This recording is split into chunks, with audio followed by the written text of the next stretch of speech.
Peace.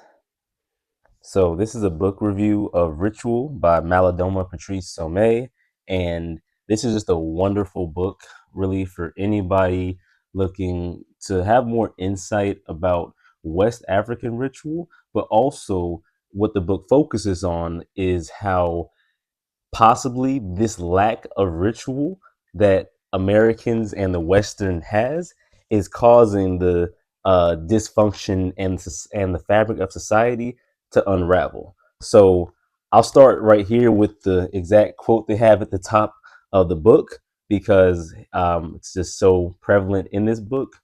Where ritual is absent, the young ones are restless or violent. There are no real elders, and the grown-ups are bewildered.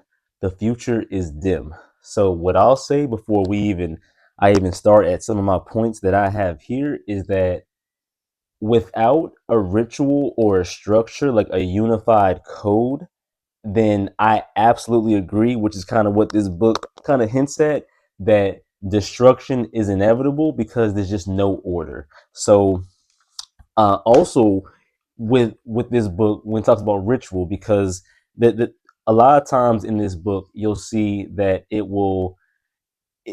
will be like a consequence, right, of someone not doing a ritual or someone doing something, and it's not so much a punishment as I was realizing this time, but again, it's just a consequence. It's just a something that happens because this happens. So for instance, if we're on earth and we know that gravity is real. If we're holding a bucket of water above our head, we have to have enough strength in our body, mind, and spirit to hold the bucket of water above our head.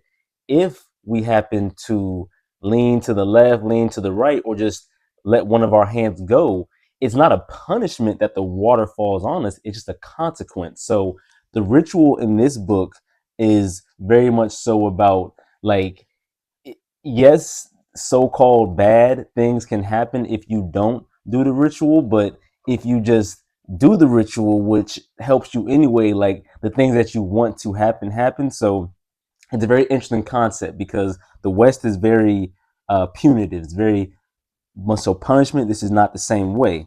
It starts off with the intentional housing was very much so a highlight to me, how the houses are round and how husband and wife sleep separate. There's also many points in the book where you'll see that Malidoma just references this beautiful masculine love between men and between their fathers, uncles, children. So very beautiful to see how prevalent that masculine open love is in other cultures.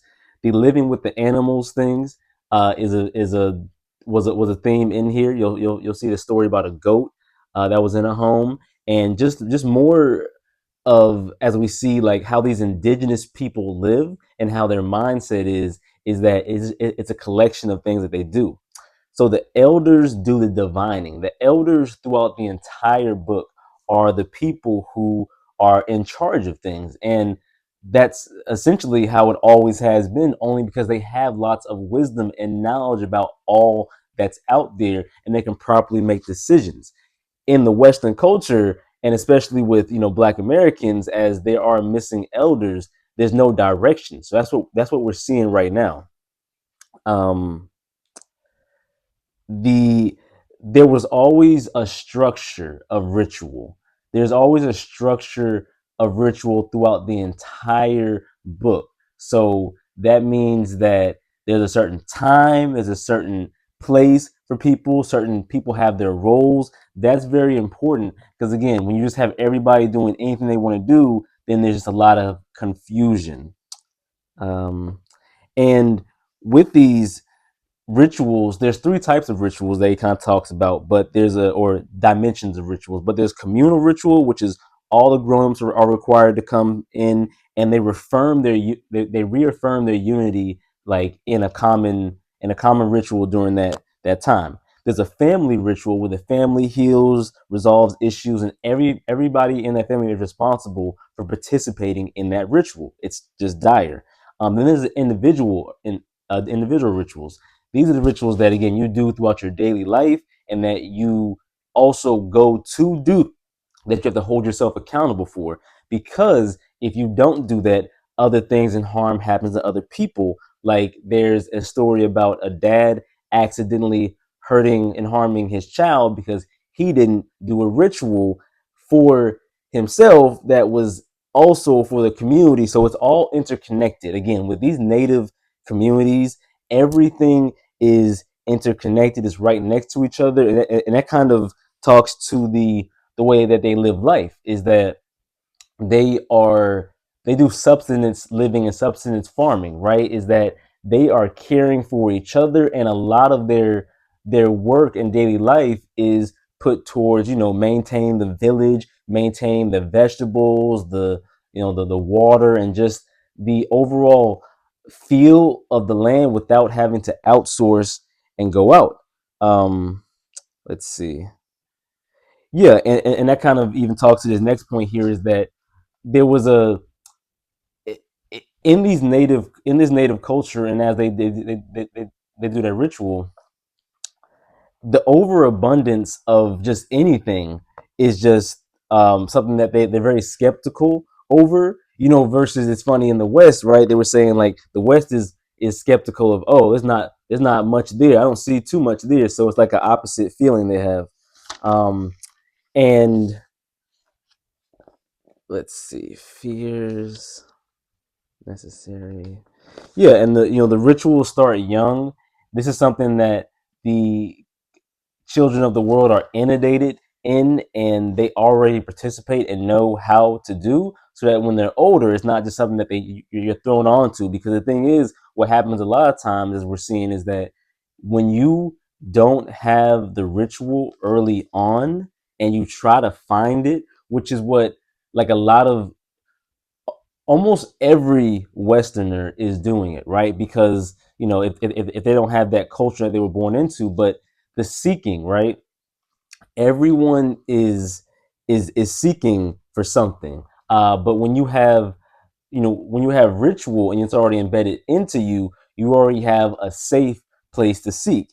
And like that even goes back to like when the people that you're actually dealing with, the people like the medicine people, the people of music, the people that do your, the yogas, everybody is somebody that within the community. So it's not somebody that you're having to, again, outsource for and just cause more confusion.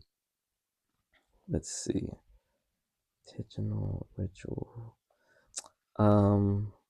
Yeah, and then the I think like one of the final points is that the grief ritual. So the grief ritual just kind of reminds you how much everything else and every other ritual needs time. But the grief ritual, and especially even when somebody's dying, a funeral might last 3 days. Like in the book, he notes how just astonished he was how, like, in Dagara culture, right, African culture, the funeral might last 3 days, and within those 3 days, again, the ritual is very detailed and laid out. Everybody has their time and their motion, their function. So I think that he did a very good job of laying that out. But either way, I was saying, so then it's 3 days, in West African culture. In American culture, it might be a few hours. There might be some cars, they honk and go by. And what happens at the ritual or at the funeral, they suppress. One of the biggest parts that he noted in here, again, with ritual and emotion, is that Americans suppress and repress a lot of their emotions. And you know why? Because there's not a container to hold and carefully and safely direct all that energy. So, the same emotions and grief and sadness that Americans feel, the West African people feel it too, but they actually express that. How many times have we seen somebody being shushed or like suppressed at a funeral? How many times have you wanted to show emotion or be more of yourself, but you know that you couldn't because of the customs and the rituals, or the lack thereof? That's what this book comes back to. Is like it brings you back into a daily ritual.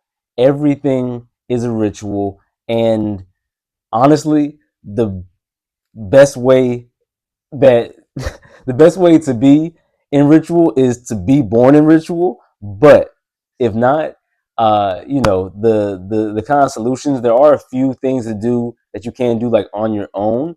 He gives like a few incantations and a few words you can use with your ancestors, but tap into your lineage and just get deeper into that. But everybody has a ritual. Ritual is dire, and yeah, like I said, the last point I have here is, yeah, it was having boundaries in place for ritual. Yeah, again, like these emotions and tough feelings and scary emotions and scary expressions, they all have their place, but there has to be a ritual and people in place that hold this.